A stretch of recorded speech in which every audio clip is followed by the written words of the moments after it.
নমস্কার, কেমন আছেন সবাই? সুতপা রান্নাঘরে আপনাদের সকলকে স্বাগত জানিয়ে আজকে আবারও একটা নতুন স্বাদের রেসিপি নিয়ে আপনাদের কাছে হাজির হয়েছি।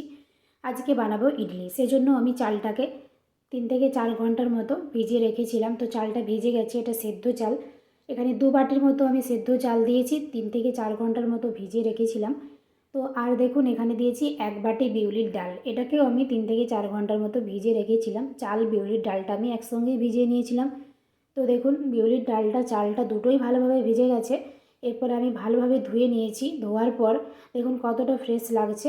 এটা কিন্তু আমি সেদ্ধ চাল নিয়েছি। সেদ্ধ চাল নিয়েছি 2 বাটি, আর বিউলির ডাল নিয়েছি 1 বাটি। পরিমাণটা আপনাদেরকে বলে দিলাম। তো এরকমভাবে ইডলি যদি আপনারা বানান খুবই সুন্দর হয়, নরম তুলতুলে। তো অবশ্যই একবার বাড়িতে বানাবেন। তো এবারে একসঙ্গে দুটোকে পেস্ট করে নেব।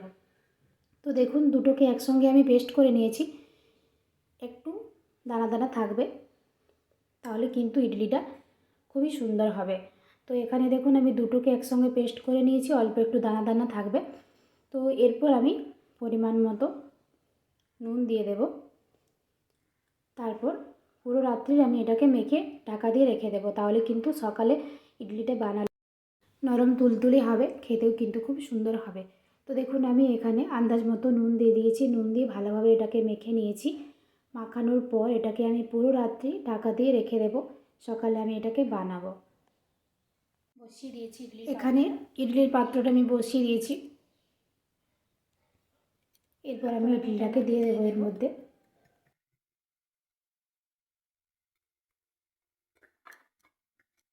অল্প একটু সাদা তেল দিয়ে দিয়েছি নিচটাতে, তাহলে কিন্তু লেগে যায় না।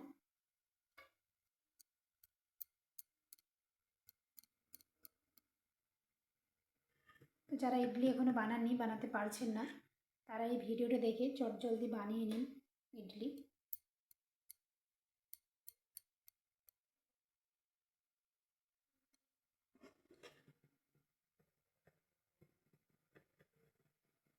জলটা গরম হলে আমি এটা দিয়ে দেব।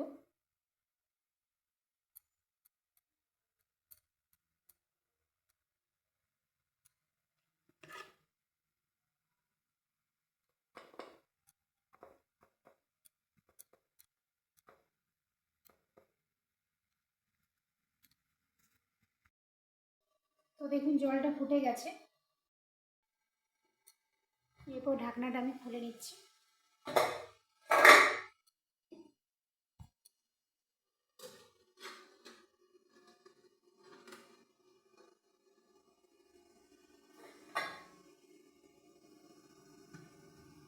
এরপর এটাকে ঢাকা দিয়ে দিলাম।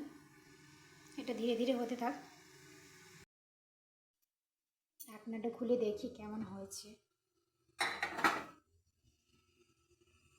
দেখুন কতটা ফুলেছে।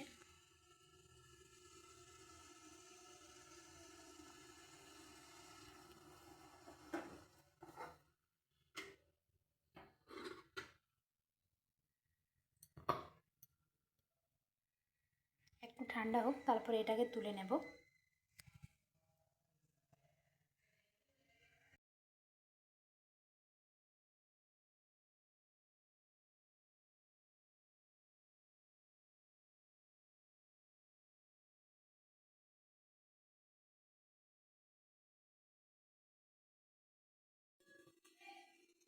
কতটা সুন্দর ফুলেছে দেখুন ইডলিগুলো।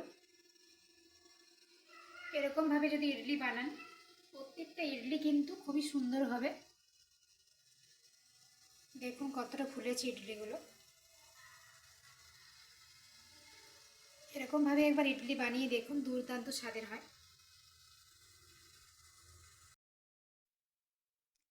সমস্ত ইডলিগুলো আমি বানিয়ে নিয়েছি। তো এই পদ্ধতিতে ইডলি বানালে ইডলিগুলো কিন্তু খেতে খুবই সুন্দর হয়। তো দেখুন কতটা ফুলেছে ইডলিগুলো, আর কতটা সফট হয়েছে, খেতে কিন্তু জাস্ট অসাধারণ। তো এরকমভাবে আপনারা একবার ইডলি বানিয়ে দেখুন, খেতে কিন্তু খুবই সুন্দর হবে, নরম তুলতুলে। তো দেখুন কতটা সুন্দর হয়েছে ইডলিটা। সমস্ত ইডলিগুলো আমার বানানো হয়ে গেছে। তো আপনারা চাইলে একবার বানিয়ে দেখতে পারেন বাড়িতে, খেতেও কিন্তু খুব সুস্বাদু হয়। জলদি এটা বানিয়ে নেওয়া যায়। তো আমার তো ইডলি বানানো হয়ে গেছে, আপনারা ঝটপট বানিয়ে নিন। আজকের ভিডিওটা এখানেই শেষ করছি। সবাই ভালো থাকবেন, সুস্থ থাকবেন, সাবধানে থাকবেন। ধন্যবাদ।